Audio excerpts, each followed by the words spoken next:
G'day team, here's a tip for you about troll speeds with different styles of lures. I was recently out fishing with a mate of mine, Jimmy, and he said to me, Paul, what speed should I be trolling at whilst I was out the back setting out the lures? Well, it's something that I take for granted, so I thought I'd share it to you guys at home. Thank you, Jimmy.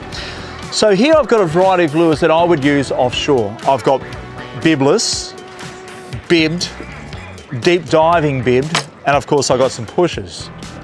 Come in close and I'll show you exactly what we're going to do here, because every one of these has a different speed. Some will work better than others, some speeds way too fast, and others, if you're too slow, it's just not going to work.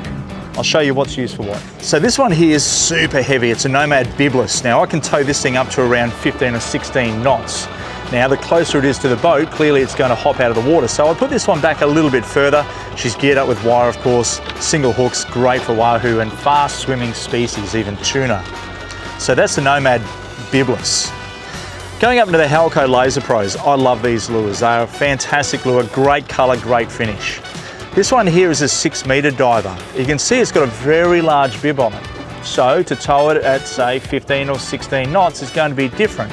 It'll pop out, it just won't swim at that speed, not with that bib anyway. This lure here will, of course. But if we have a look at this one, this is again the Halco Laser Pro 190.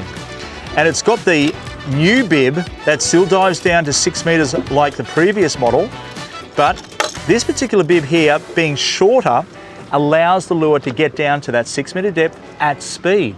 So for this one, I'd troll it personally, probably around about 7 knots up to 12 knots. I think that would be an ideal and optimum speed for that lure. This lure here has got a very large bib on it. It's going to dive down super deep, as you could imagine. And of course with that, you're not going to get 16, 18 or 20 knots. You're probably going to really be ultimately pulling it around 8 to probably 12, and that would be the utmost for me personally.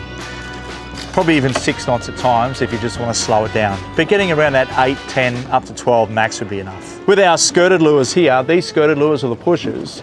Optimum speed, 7.5 knots. Okay, if you go too fast, the lure's going to flip out of the water. Ideally what you want to see is the lure just skirting through the top, going under, and as it goes under, it releases bubble trail through the skirt. Once the air has been released through that bubble trail, it'll come back up and just grab another cupful of air and dive back under, releasing more bubble trail. That's what attracts the fish.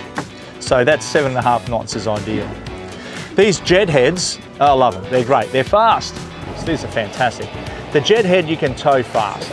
You can set them way back behind the boat. You can have it as a long shot, meaning it's the longest lure in the pack. And of course with that, there's a good chance you're going to hook up quite well. Well, that's it guys. There's a couple of tips for you and handy ways of setting that right speed to suit the lures that you have in your box. There's a whole plethora of lures out there, yes, but this just gives you an idea whether you're running bibless, bibbed, different size bibs, or even skirted lures on the surface. Hope you get onto a few. Good luck. And of course, thanks for watching Step Outside YouTube channel for lots of cooking and fishing action. Like, subscribe, and of course comment for more catches like this and cooking recipes.